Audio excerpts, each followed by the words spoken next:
আলী রিয়াজ 83 কোটি টাকা শুধু খাওয়ার বিল করছে। উনি এখন আমেরিকা চলে গেছে, তো 9 মাসে শুধু খাওয়ার বিল করেছে 83 কোটি টাকা। তো আমি কিন্তু শুরু থেকেই বলতেছি, এ ব্যাপারে ভয়ে হয়তো কেউ আলোচনা করে নাই, কিন্তু আমি ভয় না করে শুরু থেকেই বলতেছি। আচ্ছা, এই আলী রিয়াজটা কে ছিল? আলী রিয়াজ হলো বাংলাদেশি বংশোদ্ভূত আমেরিকার নাগরিক। ওখানে ইলিয়ন বিশ্ববিদ্যালয়ে প্রফেসরি করে, ছেলে পেলে পড়ায়। সে ডক্টর ইউনূসের, শেখ হাসিনার আমলে ডক্টর ইউনূসের যত চিঠি লেখা, ওখান থেকে লবিং করা, আমেরিকার থেকে ফোন করা শেখ হাসিনার কাছে, ড্রাফট করিয়া পত্রিকায় বিজ্ঞপ্তি আকারে প্রকাশ করা, বিভিন্ন লোকের সই কালেকশন করিয়া, এই কাজের দায়িত্বে ছিল হলো আলী রিয়াজ আন্তর্জাতিকভাবে। ডক্টর ইউনূস কিভাবে ক্ষমতায় আসছে এটা আপনারা জানেন, আবার অনেকেই জানেন না।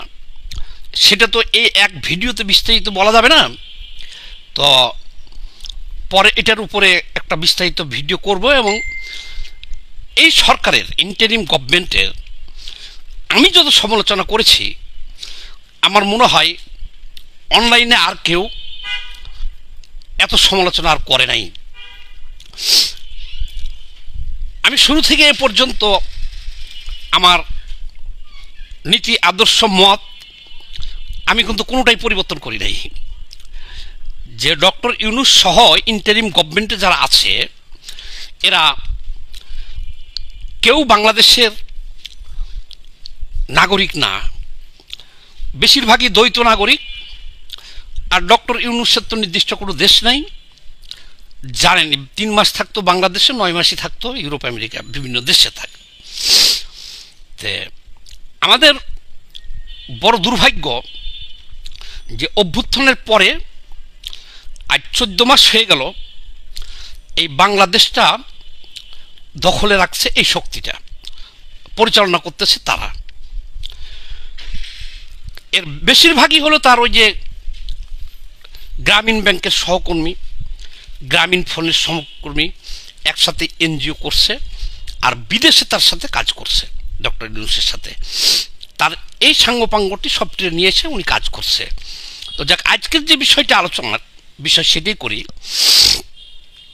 ডক্টর আলী রিয়াজ ছিলেন ঐক্যমত কমিশনের সহসভাপতি, মানে মূল দায়িত্বে উনি ছিলেন। সভাপতি হলো ডক্টর ইউনূস সাহেব। ওনার কাজ ছিল বিভিন্ন রাজনৈতিক দলকে ডেকে ওই আলাপ আলোচনা করা আর সংবিধান সংস্কার করা, এইসব পরিবর্তন করা আর কি, এটা ছিল ওনার কাজ। তো উনি 9 মাসে কি করছে আপনারা তো দেখছেন। এই রাজনৈতিক দলগুলোরে ডাকছে, ওখানে ডাকছে। হঠাৎ করে পরশুদিন উনি ডাকছে, এবং ওই ঐক্যমত কমিশনে যা কিছু করছিল এগুলো সইটই হয়ে গেছে সব। সেটা তো আর এক কেলেঙ্কারি। এখানে কথা ছিল যে সব দল যেগুলো ঐক্যমত হবে সেগুলোই পাশ করা হবে, আর যেগুলো নোট অফ ডিসেন্ট পড়ছে, মানে বিভিন্ন দল একমত হইতে পারেনি, এগুলো বাদ থাকবে। কিন্তু উনি যাওয়ার আগে একটা ঘাই মারিয়ে দিয়ে গেছে।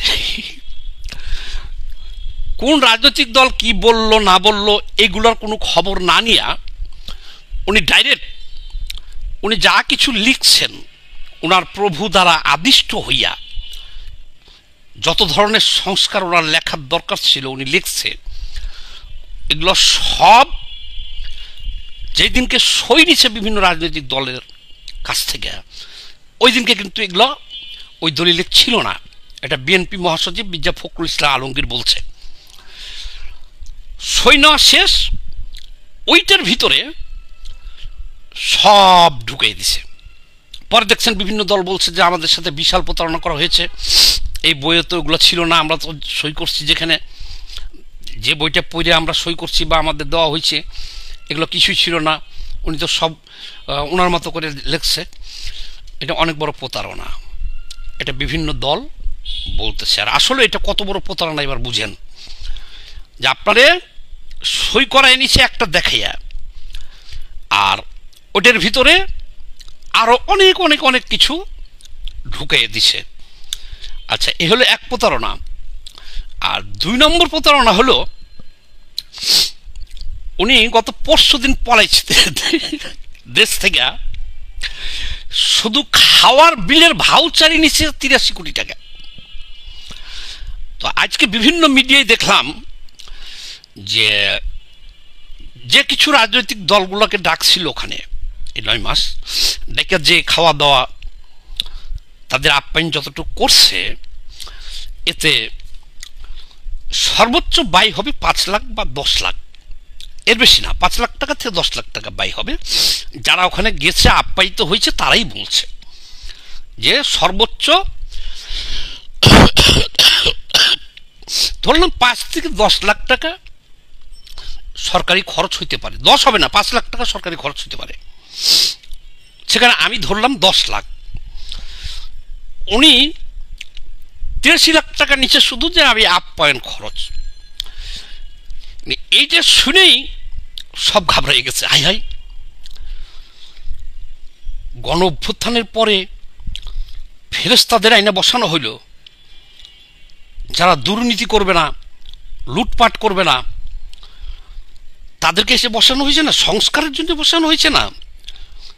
দুর্নীতির বিরুদ্ধে, লুটপাটের বিরুদ্ধে, ভোট চুরির বিরুদ্ধে এখন সবাই হাই হাই করতেছে। কি হাই হাই করতেছে? যে খাওয়ার বিলি নিল 83 লাখ, তাহলে এই 14 মাসে দুর্নীতি করছে কত কোটি টাকা? 100 কোটি না 1000 কোটি টাকা? আজকে একজন দেখলাম একটা ভিডিওতে, খুব নামি দামি লোকই বলতেছে যে এক আলী রিয়াজে লুটপাট করছে 8 থেকে 10,000 কোটি টাকা। এক আলী রিয়াজ, কারণ সে ছিল ডক্টর ইউনূসের পরেই ক্ষমতাধর, সেকেন্ড ম্যান। সে সব নিয়োগ বদলি, ওসি নিয়োগ, ডিসি নিয়োগ, সিটি কর্পোরেশনের নিয়োগ, সচিব নিয়োগ, ইউনো নিয়োগ, জজ নিয়োগ, ম্যাজিস্ট্রেট নিয়োগ, পিপি নিয়োগ থেকে শুরু করে সবখানে তার একটা হিস্সা ছিল। 8 থেকে 10,000 কোটি টাকা লোপাট করছে এক আলী রিয়াজ সাহেব। বেরিয়ে আসতেছে, এটা বের হইতো না যখন খাওয়ার বিল 83-84 কোটি টাকার ভাউচার বের হয়ে গেছে, তখনই সব ঘাটাঘাটি শুরু করছে যে হাই হাই, ডাকাত দেখছি আমরা বাংলাদেশে, কিন্তু এত বড় ডাকাত তো দেখি নাই। খাওয়ার বিল এটা তো ধরা পড়ে যাবে যে খাওয়াইলেন 5 লাখ, লিখলেন 85 লাখ, 85 কোটি। হাই হাই, আমিও তো একটা বলদ। খাওয়াইছেন 5 থেকে 10 লাখ টাকা, 1 কোটিও না। আচ্ছা, তাহলে আমাকে একটু বাইরে বেশি করে ধরি, ধরেন 1 কোটি টাকা খাওয়াইছেন মানুষকে 14 মাসে, যারা আপনার কাছে গেছে আপ্যায়ন টাপ্যায়ন করছেন, 1 কোটি টাকা আপনি নিচ্ছেন, তাহলে কোনো কথা ছিল না। 85 কোটি টাকা মানে 100 কোটি টাকা বাড়িয়ে দিচ্ছে এইখানেই। তাহলে এখানেই যখন 100 কোটি টাকা বাড়িয়ে দিচ্ছে, তখন সব ঘাটাঘাটি শুরু করছে চারিদিকে। ঘাটাঘাটি শুরু করতে যে দেখে যে এই যে বললাম একটু আগে যে এ ছিল ডক্টর ইউনূসের সেকেন্ড ম্যান, সবখানে তার একটা হিস্সা ছিল। এবং এটা বেরিয়ে আসতেছে যে 8 থেকে 10,000 কোটি টাকা এক এই আলী রিয়াজ নিয়ে পালাইছে। সবাই যে এই যে বারবার বলতেছে, তাহলে ঘটনাটা সত্য যে খাওয়াইলো 5-10 লাখ টাকা, আর প্রায় 100 কোটি টাকা খালি খাওয়ার বিল তুলে নিয়ে আলী রিয়াজ পলাইছে। এই যে মূল মিডিয়াতেও কিন্তু মূল মিডিয়ার থেকে আর সামাজিক যোগাযোগ মাধ্যম সবখানে যে এই যে আলী রিয়াজ পালাইছে শত কোটি নিয়ে পালাইছে, সে তো একটা ফেসবুকে স্ট্যাটাসও দিতে পারতো যে আমি পালাই নাই, বা সরকার তো বলতে পারতো যে না 100 কোটি টাকা সে নেয় নাই, কিন্তু সেটা বলার কোনো কেউ যখন নীরব, সব নীরব, দেখেন না টোটাল মিডিয়া ভাইরাল হয়ে গেছে যে আলী রিয়াজ 5-10 লাখ টাকা খাওয়াইয়া 85 কোটি টাকা খালি খাওয়ার বিলি তুলছে, সে ভাউচার নিয়া শেষে কি লিখছে, পালাইছে, সব মিডিয়াতে চলে এসেছে পলাতক। তো বিমানে যে গেছে এই ছবিটা আমরা দেখছিলাম, তো তখনই সব বলছে যে পলাইছে, কিন্তু এত তাড়াতাড়ি আমরা কনফার্ম হই নাই। কিন্তু এখন যখন শুনতেছি যে এক আলী রিয়াজি 8-10 হাজার কোটি টাকা লোপাট করে পলাইছে, কিন্তু এই নিউজের কোনো প্রতিবাদ করতেছে না সরকারও না, আলী রিয়াজও না, কোনো উত্তরও দিতেছে না, চুপ হয়ে গেছে। তাহলে আমি যে শুরু থেকে এই পর্যন্ত বইলে আসতেছি যে এখন দেশটা যাদের হাতে আছে এরা বিভিন্ন দেশের নাগরিক, এরা দেদারসে লুটপাট করে, বা দেশে যেতে একটা গৃহযুদ্ধ লাগে, দেশে চির অশান্তি হয়, অথবা তাদের প্রভু যারা মার্কিন সাম্রাজ্যবাদের প্রভু যারা আছে তারা যেভাবে বলে দিছে সেইভাবে অকাম করে দিয়ে এরা পলাই যাব। তাহলে তো এখন ঘটনা তাই ঘটতেছে, পালানো শুরু হয়ে গেছে। এখনো অনেক আশ্চর্য হওয়া বাকি আছি আমরা। অনেক বর্গী আইছিল দেশে, বর্গী লুটপাট করতে। মূল নির্বাচন হওয়ার কোনো সম্ভাবনা আমি দেখি না এখন সামনে, এরা ক্ষমতায় আরো দীর্ঘদিন থাকবে। নির্বাচনের বিএনপি যদিও প্রার্থী ঘোষণা করছে, তারপরও নির্বাচনের কারণ জামাত সহ 8 দল, আরও হইতেছে 9 দল, ওরা আগে পিয়ার চাই, অনেক ঝামেলা আছে এখানে। নির্বাচন হবে কিনা জানি না। আবার সেনাবাহিনী এই মুহূর্তে বলতেছে তারা অর্ধেক ফিল্ডে থাকবে, আর অর্ধেক ওরা মাঠ থেকে উঠে যেতে চাইতেছে এখনই। কাজে নির্বাচন যে ফেব্রুয়ারিতে হয়ে যাবে এটা আমি বিশ্বাস করি না। তারপরে বলি যখনই পালাবে তো তারা, যখন এই যারা এখন ইন্টারিমে আছে এরা যখন সরে যাবে, পালাবে, তখন আশ্চর্যও হইতে পারবেন না। 50 লাখ টাকা 10 লাখ টাকার খাওয়াইয়া যদি আপনার কাছ থেকে প্রায় 100 কোটি টাকা বিল করে, আশ্চর্য হইতে পারবেন এখানে আপনি? শুধু তার নামে 8-10 হাজার কোটি টাকার লুটের খবর। তো টোটাল সেটটা যখন পালাই যাব, কারণ তা তো যাবেই, তারা তো এই দেশের নাগরিক না, তখন আমরা বসে বসে গুনবো খালি, আর পত্রিকা দেখব, বিভিন্ন মিডিয়ায় দেখতে থাকবো যে কে কত হাজার কোটি টাকা লুট করছে আর পাচার করছে। এছাড়া তো আর তখন আমাদের কিছু করার থাকবে না, তারা তো আর এই দেশের না। আরো দেখব তখন যে কোন দেশের সাথে কোন চুক্তি করে দিয়ে গেছে, তখন আমরা বুঝতে পারবো যে করিডোর কাউকে দেওয়া হয়েছে কিনা। দেখবেন যে করিডোর দিয়ে গেছে আমেরিকাকে, বা দেখবেন যে বন্দর দিয়ে দিছে আমেরিকাকে, বা সেন্ট মার্টিন দিয়ে দিছে এক দেশে। তখন আমাদের আর কিছুই করার থাকবে না। আর বৃহৎ দলগুলো তো এখন এই সরকারকে কেউ ঘাটাইতেছে না, কারণ কোনো রকম বুঝাইয়া বাঝাইয়া যে তোরা লুট কর, পাটকার, যাই করিস বাবা, নির্বাচনটা দিয়া দেশে গণতন্ত্রটা চালু হোক। কিন্তু আমার মনে হইতেছে ডালমে কুচ কালা হয়, এত সহজে দেশে গণতন্ত্র আসবে না। ওই কাজের কাজ একটাই হয়েছে, এই বাংলাদেশে একজন মানুষ বাংলাদেশের জন্ম নেয়া, খুব জ্ঞানী কিনা জানি না, শিক্ষিত একজন মানুষ, তথাকথিত শিক্ষিত একজন মানুষ এই পৃথিবীতে আছেন, এবং তিনি আমেরিকায় বিশাল বিশাল চাকরি করেন, পয়সা কামান। এইটাই জানা গেছে এই ডক্টর ইউনূসের নেতৃত্বাধীন অন্তর্বর্তীকালীন সরকারের সময়। এবং যে লোকের নাম ধাম কর্ম সম্পর্কে তার ঘরানার বা অথবা কিছু মানুষ যারা এই সোসাইটিতে রাজনীতি করেছেন বা কোনো একটা সময় বিশ্ববিদ্যালয়গুলো পড়িয়েছেন, তারা জানতেন। সেই বিখ্যাত ব্যক্তি, বিখ্যাত বলছি, দুঃখিত, আপনারা কেউ কষ্ট পাবেন না, আলী রিয়াজকে আমরা কেউ চিনতাম না, নতুন জেনারেশন তো আরোই চিনত না। এবং এবার চিনল যে এরকম পড়াশোনা জানা, বিভিন্ন বিশ্ববিদ্যালয়ের ডাকসাইটে পদে থাকা, এবং কেউ কেউ বলেন বিশেষ একটা দেশের গোয়েন্দা সংস্থার সাথে বা বিশেষ একটা দেশের লোক হিসাবে সমাদৃত সে আলী রিয়াজ নামে একজন আছে। মানে তিনি শুধু নিতেই পারেন এবং নেওয়াই মনে হয় তার অভ্যাস। দেশ থেকে তো নিয়েছেন জন্মের পর আলো বাতাস, তাছাড়াও তো এই দেশের সবকিছুই নিয়ে তো আমেরিকায় গিয়েছেন। আমেরিকায় যাওয়ার পরে আবার মনে হলো যে নেওয়া তো শেষ হয় নাই, আবার একটু ঘুরে যাই না, ইউনূস সাহেব নোবেল জয়ী আছেন, তার মাথায় চেপে যদি নেওয়া যায়। আলী রিয়াজ আমেরিকা চলে গেছেন কি না গেছেন এ নিয়ে আমার বিশেষ কোনো মাথা ব্যথা নেই। কি কারণে জানেন? কারণ হলো তার সম্পর্কে এই যে একটা লোক প্রায় 1 বছর বাংলাদেশে, আমি নর্তন কুর্দন বলবো শব্দটাকে, তিনি বাংলাদেশের সংবিধান নিয়ে যে নর্তন কুর্দনটা করলেন, এই নর্তন কুর্দনের ফলে কি হয়েছে জানেন?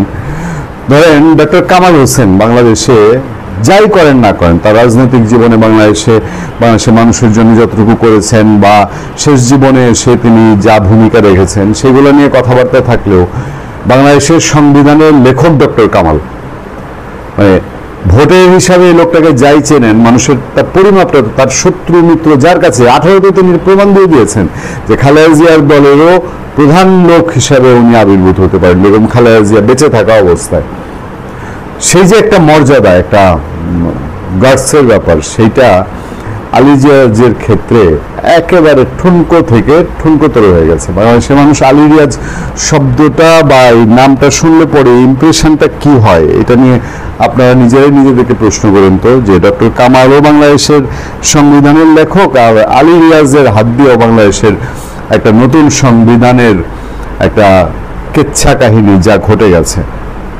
আমরা এর আগেই প্রশ্ন তুলেছি, রাষ্ট্রের কতগুলো টাকা আলী রিয়াজ তিনি নষ্ট করেছেন, তিনি নিজে কত টাকা বেতন দিয়েছেন। এবার একজন মুখ খুলেছেন, কেউ না কেউ তো মুখ খুলতো। আলী রিয়াজ আমেরিকা চলেই গেছেন, পালিয়েই গেছেন, এটা নিয়ে আমরা বিতর্কে না যাই। বিভিন্ন সময় বিভিন্ন তথ্য পাওয়া যায়, কেউ কেউ তার প্লেনে চড়ার ছবি দিয়ে বলেছেন না এই তো চলে যাচ্ছেন আলী রিয়াজ, কেউ কেউ বলছেন না রে ভাই এখনো যায় নাই, চুপ করে থাকেন, কেউ কেউ আবার একটু আগ বাড়িয়েও বলে, যদিও এটার কোনো তথ্যসূত্র পাওয়া যায় না যে আমেরিকায় গিয়ে তিনি কিছু ফলস সিচুয়েশন পড়েছেন। তবে এই শেষ দিন যেদিন ছিল 31 অক্টোবর তার ওই ঐকমত্য কমিশনের, সেই দিন আমরা শুনেছিলাম যে তার বিশ্ববিদ্যালয় সংক্রান্ত কোনো একটা বিষয় রয়ে গেছে। যাক, কথাটা এরকম যখন উঠছে তখন তো একটু ভাববার বিষয়, এবং কিছু যখন ঘটে তার কিছু না ঘটে। 9 মাসে 83 কোটি টাকা খরচ করে আলী রিয়াজ পালালেন কেন? বলা হচ্ছে 9 মাসে 83 কোটি টাকা খরচ করে আলী রিয়াজ পালালেন কেন বলে প্রশ্ন করেছেন সাবেক ছাত্রনেতা ও বেসরকারি বিশ্ববিদ্যালয়ের আইন বিভাগের শিক্ষক মোশাররফ আহমেদ ঠাকুর। তিনি বলেন, আসিফ নজরুল বলেছেন রাজনৈতিক দলগুলো আপনারা বসে সিদ্ধান্ত নিয়ে 1 সপ্তাহের মধ্যে আসেন, মাঠও নাই পুরোহিতও নাই। এতদিন মাঠ ছিল, পুরোহিত ছিল আলী রিয়াজ ডক্টর ইউনূসের পক্ষে। সম্প্রতি এক টেলিভিশন টক শোতে মিস্টার মোশাররফ এই কথাগুলো তুলে ধরেছেন এবং নিশ্চয়ই এটা আলোড়ন তুলেছে, অনেক জায়গায় এটা ভাইরাল হয়েছে এই কথাগুলো।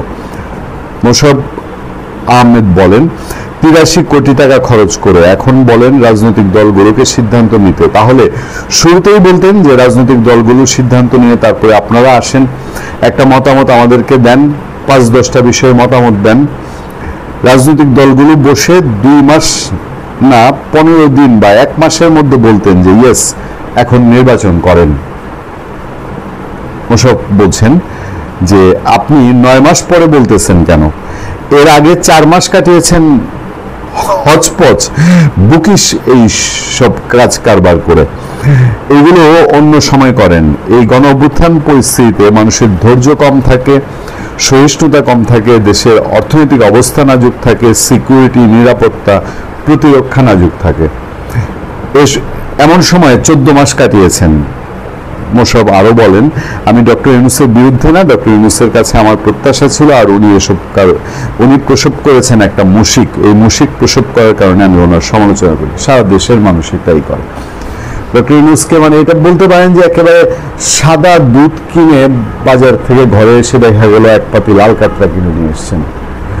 তার কাছ থেকে যেই প্রত্যাশা ছিল, প্রত্যাশার পরে উনি আগে প্রথমে নিজের আখের গোছানো, নিজের এইটা মাপ করা সেটা মাপ করা, নতুন নতুন লাইসেন্স নেওয়া, তারপরে তার আশেপাশে যাদেরকে বিছিয়ে দিলেন সব ধান্দা ফান্দা সুযোগ সন্ধানী, তারপরে ছাত্রদেরকে পড়ার টেবিল থেকে নষ্ট করে ফেললেন, রাস্তাঘাট বিশৃঙ্খলা করে ফেললেন, দেশে উন্নয়ন কর্মকাণ্ড নষ্ট করে ফেললেন, দেশে আইন শৃঙ্খলা নষ্ট করে ফেললেন, রাজনৈতিক দলগুলোর উপরে যে মানুষের একটা যে অন্তত যে কিছু একটা সামাজিকতা থাকে বাংলাদেশে রাজনৈতিক নেতাদের মধ্যেও, সেটা নষ্ট করে ফেললেন। এক গাদা লোককে তার প্রশাসন নিয়ে জেলে ভরে দিল, কোনো কিছুই না, কোনো যে একটা মেজর পলিটিক্যাল যে আওয়ামী লীগ দোসর নামে একটা শব্দ বলে, ফেসিবাদ বলে, ফেসিবাদ দোসর, আবার এখন শুরু করেছে কি কালচারাল দোসর, মানে নতুন নতুন শব্দ আবিষ্কারে খুব পটু তারা। এইগুলা করে একেবারে নিট অ্যান্ড ক্লিন পলিটিক্সের বাইরের কিছু মানুষজনকেও তারা জেলখানায় ভরে দিলেন এবং বললেন যে এরা আওয়ামী লীগের দোষর, আওয়ামী লীগের ষড়যন্ত্র, এসব করে একটা এমন ভজকট পাকালেন, ফলে শেষ থেকে সেই লোকের প্রতি কারো কোনো মোহ এখন আর কাজ করে কিনা, এটা একটা লক্ষ টাকার প্রশ্ন। সেই লোকের আস্থাভাজন যারা এখন সব বাংলাদেশে আছেন তারা সবাই বোঝে যে তারা শুধুমাত্র তাদের টার্গেট ৭১ সাল, বাংলাদেশের স্বাধীনতা, বাংলাদেশের সার্বভৌমত্ব এবং সেই ৭২-এর সংবিধান, এইগুলোকে কষ্টানোর জন্য তারা কিছু ছেলে পেলে তৈরি করেছে, করে একটা বিতিকিচ্ছিরি কাণ্ড। আর তার জেনারেল হিসেবে দায়িত্ব দিল আলী রিয়াজকে, যাকে কেউ জানে না, চেনে না। বাংলাদেশে প্রচুর জ্ঞানী গুণী বিজ্ঞ আইনজ্ঞরা তারা হতবাক হয়ে গেলেন যে এটা কে এসে কি করছে, কোনো যুক্তি নেই। শেষ তো একটা পুস্তক তৈরি করলো, বললো এটা জুলাই সনদ, ওইটা আর আবার এক পাতা বদলায় তিনি নাকি আমেরিকা চলে গেলেন। এইসব অকল্পনীয় অভাবনীয় চটুরতা, কপটতা একটা সরকারের দায়িত্ব দেওয়ার লোকজনের মধ্যে হতে পারে এবং সরকারও সেটার মধ্যে অভিযুক্ত হতে পারে। এর আগে বাংলাদেশে এমন দেখা যায়নি। ভালো থাকবেন, সুস্থ থাকবেন। আপনার সাথে আমি আতিক রহমান, পূর্ণিয়া।